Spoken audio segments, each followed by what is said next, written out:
दिनै बर' थुनलाइ आफादनि स्निथि जोनोम सान गायसननाय सान बे गायसननाय सानखौनो बिथा खालामनानै 15 आरो 16 नभेम्बर बेवहाय बर' थुनलाइ आफाद, दुलाराय बर' फरायसा आफाद, बर' हारिमु आफाद आरो गान्धी हिन्दुस्तानी साहित्य सभा बे गौथुमफोरा लोगो नांनानै बेवहाय बड'लेण्ड महोत्सब बा गिबि बड'लेण्ड महोत्सब बेवहाय खुंनाय जादों।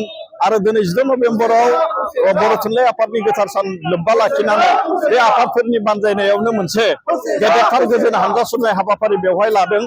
आरो बे हानजा सुरनाय हाबाफारियाव 5,000निख्रुइबो बांसिन बेवहाय सुबुंफोरा बेवहाय बाहागो लादों। बे हाबाफारियाव बर' रावारि सुबुंफोराबो बाहागो लायाखै, बेवहाय गुबुन गुबुन रावारि सुबुंफोराबो बेवहाय बाहागो लादों।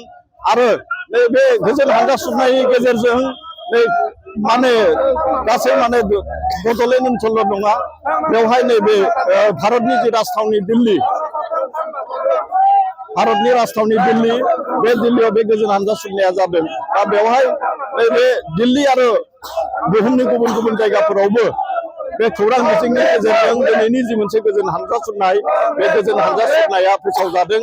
आरो बेयो गमामायैनो भारतजों लोगोसे जोंनि बड'लेण्ड ओनसोल, आसाम आरो गुबुन गुबुन बुहुमनि गुबुन गुबुन जायगाफोरावबो बियो गोहोम गोग्लैगोन।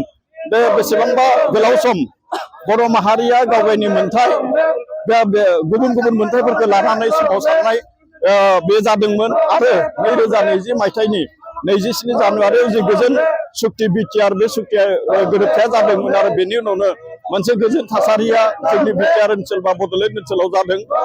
आरो बेनि उनावनो बेनि जिखिनि जौगानाय हाबाफारि बेवहाय जाबाय थादों। दिनैनि समाव बिटिआर ओनसोलाव प्रमद बर' बिथांनि दैदेननाय जि सरकार, बे सरकारा जौगानाय हाबाफारिफोरखौ लानो हादों। आरो गमामायैनो बियो गोजोन थासारिया फैनायनि थाखाय बेखौ मावफुंनो हादों। आरो दिनैहाय नैबे जि मोनसे गोजोन हानजा सुरनाय हाबाफारि, बियो गमामायैनो जोंनि बड'लेण्ड ओनसोलाव मोनसे गोहोम खोख्लैगोन, जों बेखौ मिजिंथिनो हायो।